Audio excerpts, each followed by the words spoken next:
ভারতীয় কোম্পানি আদানি থেকে প্রতি ইউনিট বিদ্যুৎ ৬ টাকা বাড়তি দামে কিনছে সরকার, আর এজন্য বছরে রাষ্ট্রের ক্ষতি হচ্ছে প্রায় ৫,০০০ কোটি টাকা। তবে সময় স্বল্পতায় আওয়ামী লীগ আমলের বিদ্যুৎ খাতের চুক্তিগুলো বাতিল করতে পারছে না অন্তর্বর্তী সরকার। আজ এই কথা জানিয়েছে এ সংক্রান্ত জাতীয় কমিটি। এসব চুক্তিতে সরকার প্রধানের অ্যাকাউন্টে টাকা না ঢুকলেও সে সময়ের প্রভাবশালী ৬-৭ জনের উৎকোচ নেয়ারও প্রমাণ পেয়েছে কমিটি। প্রত্যাশা, এসব বিবেচনায় নিয়ে আদানি সহ অন্যান্য অসম চুক্তি বাতিল করবে নির্বাচিত সরকার। রেইনবো অলরাউন্ডার এক্সটেরিয়র পেইন্ট বাড়ির বাহিরের দেয়ালের সুরক্ষা নিয়ে থাকুন নিশ্চিন্ত, সাথে পাচ্ছেন 10 বছরের ওয়ারেন্টি। ২০০৯ থেকে ২০২৪ টানা ৪ মেয়াদে ক্ষমতায় থাকাকালে বেশ কয়েকটি বড় বিদ্যুৎ কেন্দ্র চালু করেছিল তৎকালীন আওয়ামী লীগ সরকার। এর প্রায় সবগুলোই বিদ্যুৎ ও জ্বালানি দ্রুত সরবরাহ বৃদ্ধি বিশেষ বিধানের আওতায়, অর্থাৎ টেন্ডার ছাড়াই দেয়া হয়েছিল বিলিয়ন ডলারের কাজ।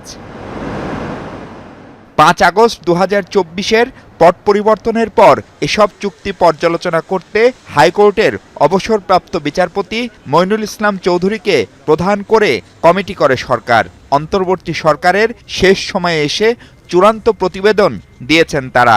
সেখানে সবকটি চুক্তিতেই ভয়াবহ দুর্নীতি ও দেশের স্বার্থ রক্ষা হয়নি বলে জানালো কমিটি।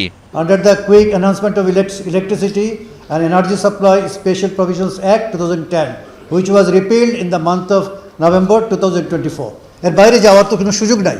স্থাপিত বিদ্যুৎ কেন্দ্রের একটা বড় অংশই কাজে আসে না, যার জন্য বছরে হাজার কোটি টাকা লোকসানও গুনতে হচ্ছে জনগণকে। আমরা যদি এই ৭৭০০ থেকে ৯৫০০ মেগাওয়াটের যে খরচটা, সেটার তো ক্যাপাসিটি পেমেন্ট আপনাকে দিতে হবে। সেটার একটা আনুমানিক হিসাব আমরা যেটা করেছি যে ০.৯ থেকে ১.৫ বিলিয়ন ডলার বার্ষিক শুধু ক্যাপাসিটি পেমেন্ট, এই অতিরিক্ত যেটা ব্যবহার অযোগ্য ক্যাপাসিটি, তার কারণেই বহন করতে হবে। অর্থাৎ বৃষ্টি হোক বা না হোক, খাজনা আপনাকে ঠিকই দিতে হবে। আসে বহুল আলোচিত আদানির বিদ্যুৎ ক্রয় প্রসঙ্গ। এই চুক্তিতে দেশের স্বার্থ রক্ষা তো হয়নি, বরং প্রচলিত দামের চেয়ে অনেক বেশি অর্থ দিয়ে তা কিনেছে আগের সরকার। আর এর ফলে সে সময়ের অনেকেই সরাসরি আর্থিক সুবিধা নিয়েছে, এমন প্রমাণ পাওয়ারও দাবি করছে কমিটি।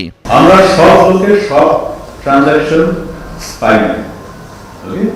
ফর এক্সাম্পল, খুব সম্ভবত যেহেতু এইসব চুক্তিতে ডাইরেক্টলি প্রধানমন্ত্রীর অফিস থেকে কমান্ড আসতো এবং সেটা আমরা জানি আমাদের পাওয়ার ডিভিশনের লোকেদের সঙ্গে কথা বলে, কিন্তু প্রধানমন্ত্রীর অ্যাকাউন্টের কিছু পাওয়া যায় না, কারণ সেগুলো অনেক লুকানো থাকে।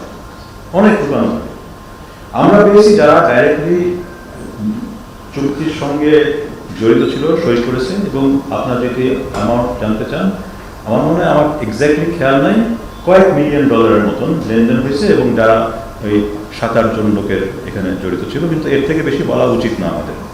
যদিও সুপারিশে আদানির সাথে চুক্তি বাতিলের কথা স্পষ্ট করেনি কমিটি।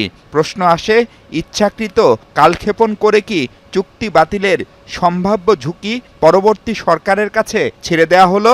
যদি আমাদের আন্তরিকতার অভাব থাকতো তাহলে তো আপনার আগে দিলাম দুটো রিপোর্ট, মানে আদানির জন্য সেপারেট রিপোর্ট আর অন্য যেসব পাওয়ার পার্সেস এগ্রিমেন্টস তার জন্য সেপারেট রিপোর্ট, আর এখন দিলাম ফাইনাল রিপোর্ট।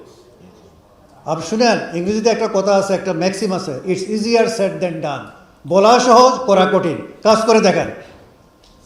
শুনেন, আরেকটা কথা আছে, শুনেন আরেকটা কথা আছে ইংরেজিতে, action speak louder than words. আমাদের কাজই কথা বলছে। You have monitored our work, and by monitoring our work, review work, you have definitely formed an impression about the efficiency and capability of this review committee. আদানির সাথে চুক্তি বাতিল করলে load shedding বাড়ার শঙ্কা রয়েছে, তাই জনগণকে সাময়িক কষ্ট সহ্য করার প্রস্তুতি নেওয়ারও পরামর্শ দিয়েছে কমিটি। মাহফুজ মিশু, যমুনা নিউজ, ঢাকা।